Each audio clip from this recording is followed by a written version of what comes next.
Good evening, ladies and gentlemen. The topics of today's lecture are neonatal lupus erythematosus and antiphospholipid syndrome. So first we will discuss neonatal lupus erythematosus. NLE is a well-recognized subtype of lupus erythematosus and thought to be caused by the transplacental passage of maternal antibodies. The most frequent clinical manifestations are the cutaneous lesions and congenital heart block. So these are the two main features of neonatal lupus erythematosus, the cutaneous lesions and congenital heart block. The syndrome has been increasingly investigated and role of antibodies confirmed that the antibody subtypes delineated and treatment options considered and investigated. Incidence and prevalence. Congenital heart block occur in 1 to 2% of children born to mothers positive for RO antibodies, while the neonatal lupus occurs in 8 to 10% of these mothers. So if the mother is RO positive, there is a chance that 8 to 10% of the children will develop neonatal LE, and among them 1 to 2% will be having heart block. Neonates may present up to the age of 12 to 16 weeks postpartum, and the condition affects both sexes equally. The condition occurs in offsprings of women with positive Rho and SSA antibody and occasionally La or SSB antibody. The mothers may not have a clinical evidence of lupus or Sjogren's syndrome. So asymptomatic mothers with positive Rho or positive La can have children suffering from neonatal LE. Pathophysiology. The presence of Rho or SSA antibody is strongly associated with neonatal LE, and this association is present in 82 to 100% of the infants and 92 to 100% of the mothers. So this is a very strong association. La or SSB is less frequent. That is 50% of neonatal LE and 60% of the mothers. U1 RNP antibodies are detected in limited number of patients with cutaneous neonatal LE, but not with congenital heart blocks. However, these antibodies are not specific for neonatal LE, that is U1 RNP. And it is also occur in Sjogren's syndrome and SCLE, and even in 11% of the normal individuals. So the main antibodies in neonatal LE are Rho and La. Pathology. Following antibody binding, a sequence of opsonization, apoptosis, and fibrosis have been proposed in both skin and cardiac conducting system. Histopathology in the skin is that of classical lupus histology, that is the interface dermatitis. Genetics. HLA status, particularly the HLA-DR3 haplotype, when associated with DQA1 and DQB1, may lead to disease susceptibility. Environmental factors. As in classical subacute lupus, UV exposure of neonate may be relevant to the onset of cutaneous disease. It is very frequent that such patients give the history of early UV exposure or having a neonatal jaundice for which they have been given a phototherapy. So this phototherapy induces this disease.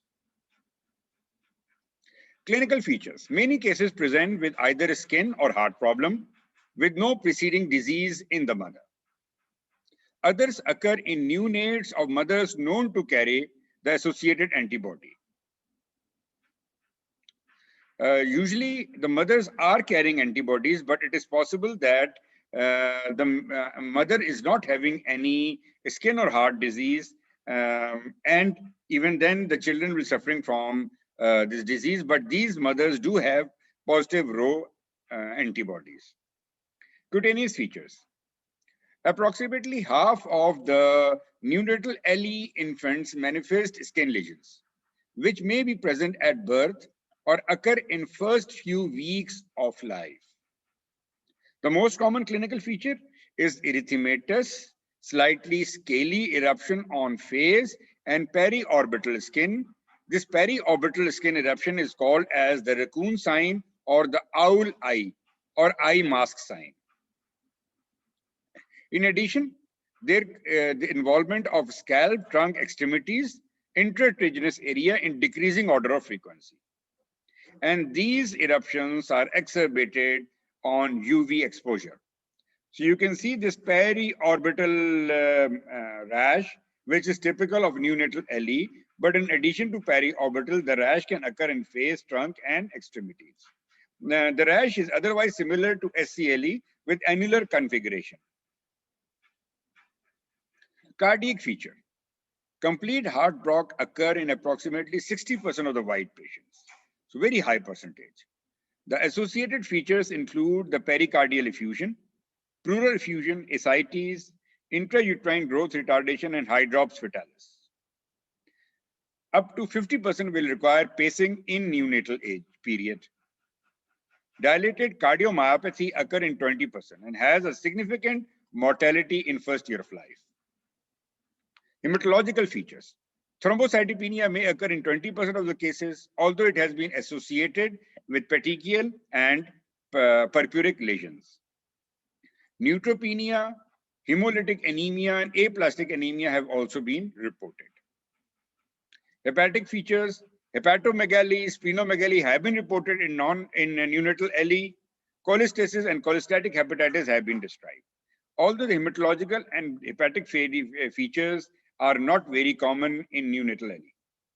The differential diagnosis. The condition is easily recognized in neonates of at-risk mothers. So if mother is suffering from a known lupus or a Sjogren's syndrome, it is expected that children may develop neonatal LE. In those with no risk, the skin rash may be confused with congenital infections or inherited disorders like Bloom, Cockayne, and Rothman-Thompson. Complications and comorbidities. Pneumonitis, hemochromatosis, aseptic meningitis, myelopathy, transient myasthenia gravis, spastic paraparesis, and chondrodysplasia punctata. Disease course and prognosis. The rash improves over the first few months of life and has usually resolved without scarring by 12 months of age. So the rash is not of concern in neonatal LE. It is just an indicator that you have to look for the cardiac signs and investigate the child. So the rash is all right by 1 year of age. The main issue is a heart block, which is permanent and requires usually a pacemaker, a permanent pacemaker.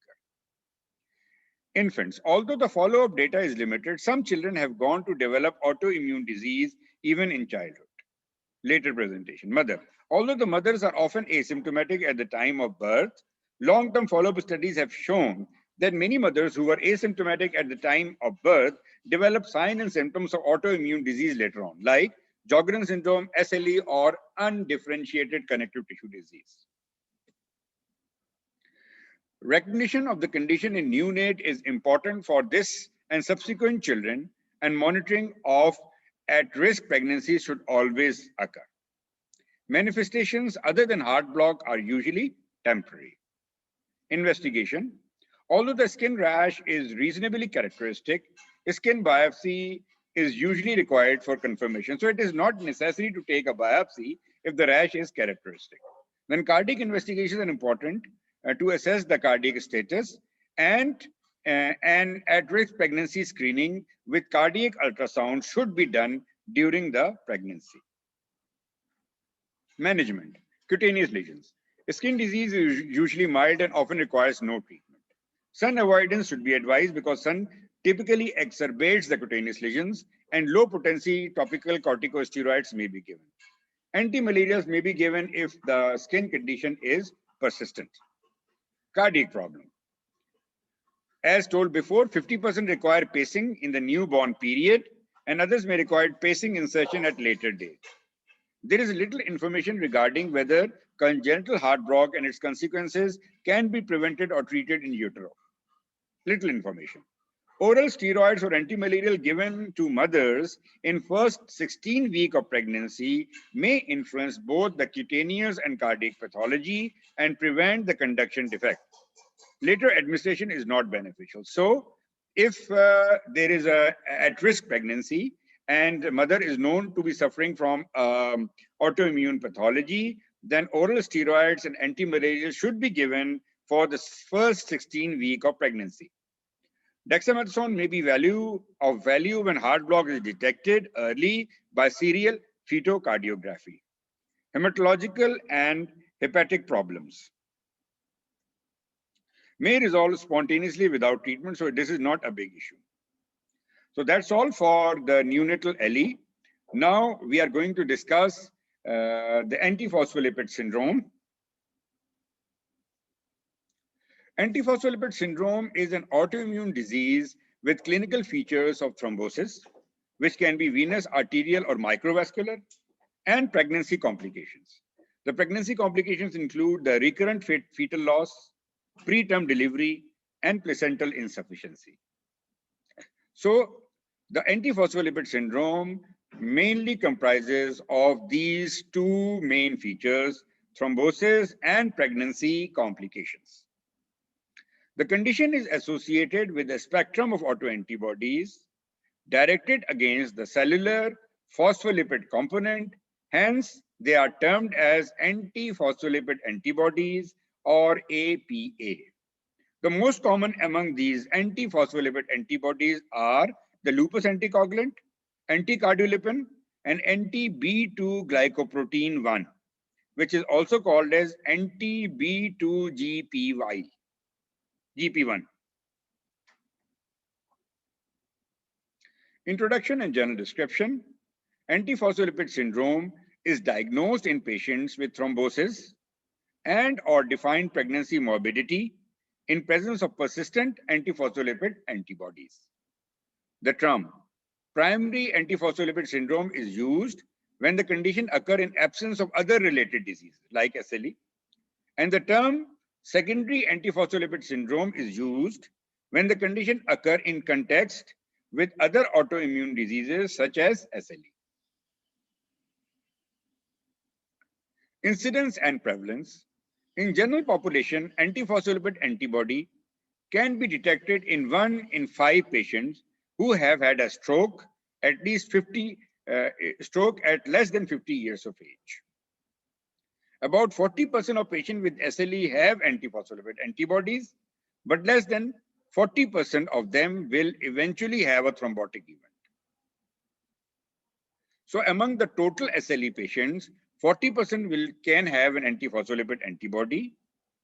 And among the antiphospholipid antibody positive patients, only less than 40% will eventually have a thrombotic event. Approximately 1 in 10 women with recurrent miscarriages are diagnosed with antiphospholipid syndrome. 1 in 10. Age. Antiphospholipid syndrome is common in young to middle-aged adults. Antiphospholipid syndrome is common in women than in men, as is true with other autoimmune diseases, especially SLE. Ethnicity. The number of racial population have been reported with antiphospholipid syndrome include the white people, the Hispanics, the Asian, Afro-Caribbeans, and Native Americans. So the ethnicity is not important as far as this antiphospholipid syndrome is concerned. The secondary antiphospholipid syndrome is associated with SLE, rheumatoid arthritis, Sjogren's syndrome, systemic sclerosis, syphilis, and hepatitis C. Pathophysiology. The mechanism of thrombosis and antiphospholipid syndrome is the increased expression of tissue factor on monocytes and endothelial cells, interference in protein C anticoagulant pathway, inhibition of fibrinolysis, and inhibition of annexin 5 binding to phospholipids, and B2GPI, apolipoprotein H, is a cofactor required for antiphospholipid syndrome to bind to cardiolipin. So mainly it is the increased expression of thrombotic cells or thrombotic factors and decrease in antithrombotic events, that lead to increased thrombosis in antiphospholipid syndrome. There is a possible linkage between HLA DRB1 star 14 allele on chromosome 6p21.3 and familial primarily. History. Patients have one or more clinical episode of arterial, venous, or small vessel thrombosis. Venous thrombosis in antiphospholipid syndrome is most commonly in the lower limb. DVT or pulmonary embolism, but any part of the venous system can be involved, include the portal, renal, mesenteric, or intracranial. The most frequent site of arterial thrombosis is the cerebral vasculature, resulting in transient ischemic attack, stroke, or myocardial infarction. So the venous thrombosis mainly manifest as the DVT, and after DVT, the next common is the pulmonary embolism, and then portal, renal, mesenteric, or intracranial. And as far as the arterial thrombosis is concerned, it manifests as the cerebral thrombosis leading to stroke or myocardial infarction. Pregnancy morbidity consists of one or more unexplained deaths of normal fetus after 10th week of gestation, one or more preterm birth of a neonate fetus before 34th week of gestation, either because of eclampsia or recognized feature of placental insufficiency. Three or more unexplained consecutive spontaneous miscarriages before 10th week of gestation.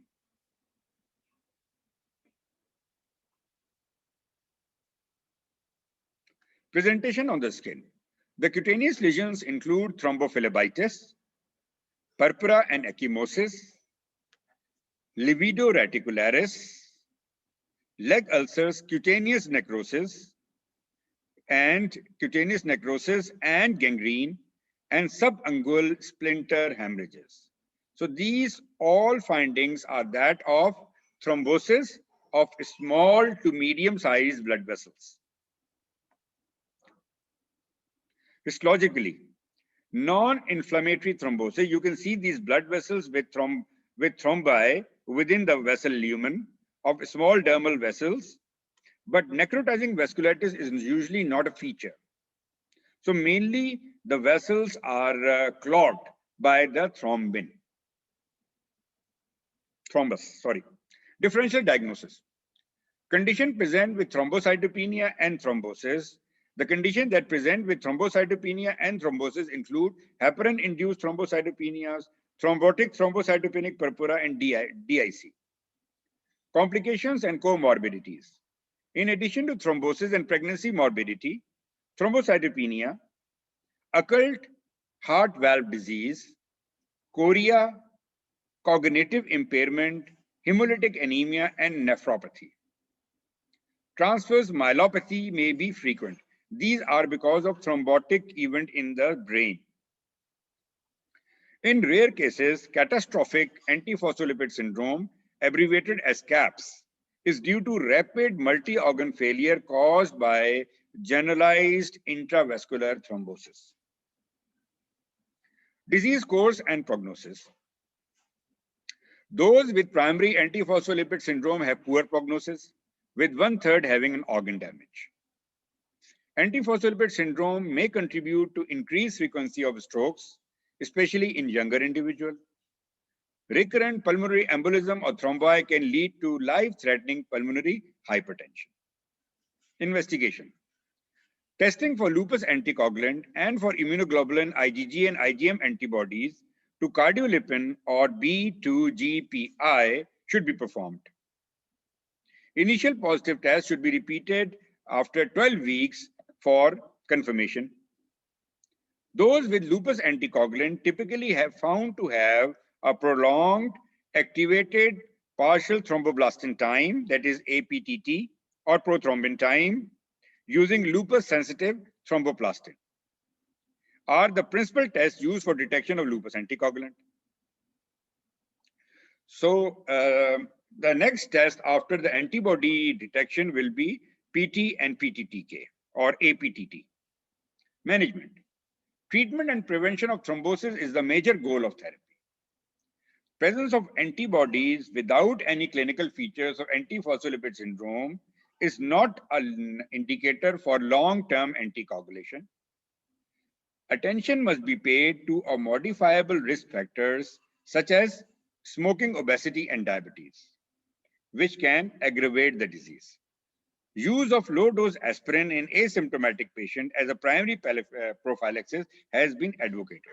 So if these antibodies are detected, then lifelong low-dose aspirin therapy is advocated. Anticoagulants is typically instituted in those who have antiphospholipid syndrome and thrombosis. The most commonly is heparin or warfarin in non-pregnant individuals. The target international normalization ratio or INR for warfarin is 2.5. Target is between 2 to 3. It is between 3 and 4 in patients with prior arterial thrombosis or recurrent venous thrombosis. So remember that if the patient has not had any previous arterial or venous thrombosis, the target INR should be 2.5. And if the patient had an arterial or venous thrombosis, then the target INR is 3 to 4. For pregnant women with antiphospholipid syndrome and history of recurrent fetal loss, antenatal administration of heparin combined with low-dose aspirin throughout the pregnancy may be advisable. Warfarin is avoided because of teratogenicity. This is the treatment letter. First line is anticoagulant, heparin or warfarin in non-pregnant patients. Heparin plus low-dose aspirin to be considered in pregnant patients. Second line, oral direct thrombin or anti-factor 10A inhibitors. Combination anti-aggregant therapy, low-dose aspirin plus clopidogrel or dipyridamole. Low-dose aspirin combined with hydroxychloroquine in those with SLE. And the third line therapy is the immunomodulators like plasmapheresis, intravenous IgG, and rituximab. In refractory cases, plasmapheresis is the only option. So I thank you all for a very patient listening and have a good day. Goodbye.